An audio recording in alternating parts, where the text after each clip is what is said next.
Ассаламу алейкум рахматуллахи ва баракатух. Анам сүресінің 64-ші аятында,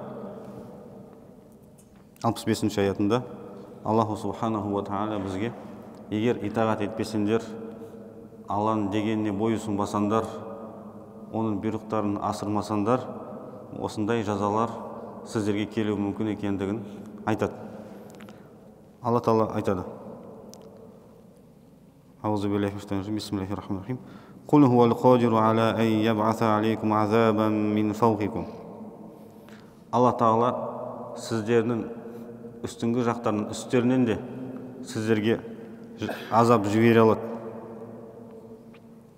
Ау мин тахти арджуликум, немесе аяқтардың астыңғы жақтарынан да сіздерге азап беруі әбден мүмкін, шамасы келеді.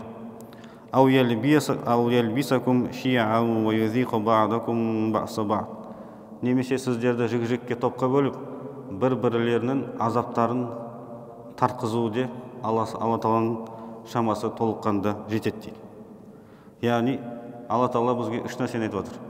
Сіздердің үстіңгі жақтарынан да сіздерге азап бере аламын, астыңғы жақтарынан да азап бере аламын, немесе бір-бірлерінде жікке бөліп, бір-біріңіздің азаптарында тартқыза аламын дейді.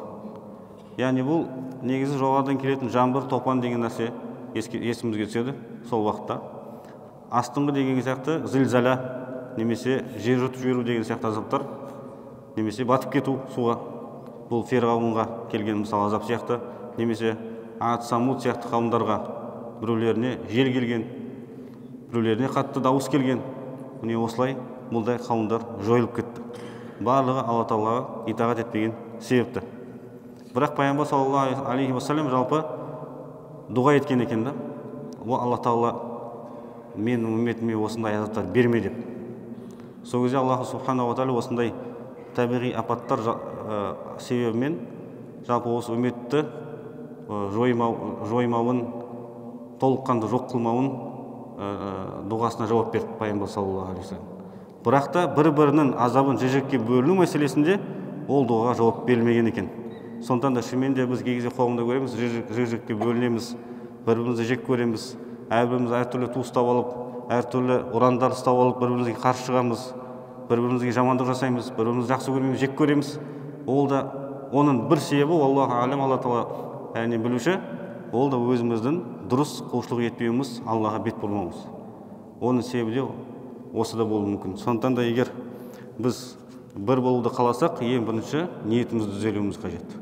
Аллаға деген жақсы бет бұруымыз қажет. Сол кезде бірігуімізде демек оңай болады. Кейін Аллах субханаху ва тағала айтады: «Унзур кайфа нусаррифул аят лааллахум яфқахун». Қара, біз оларды өз нығметтерімізді, өз құдіретімізді қалайша оларға түсіндіреміз. Мүмкін олар түсінетін шығар. Мүмкін олардың осы нәрселерге ақылдары тоқтайтын шығар дейді.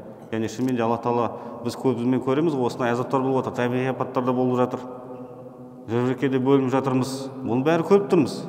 Енді демек біздің істейтін міндетіміз қандай? Ол Алла Тағалаға толыққанды бойұсыну.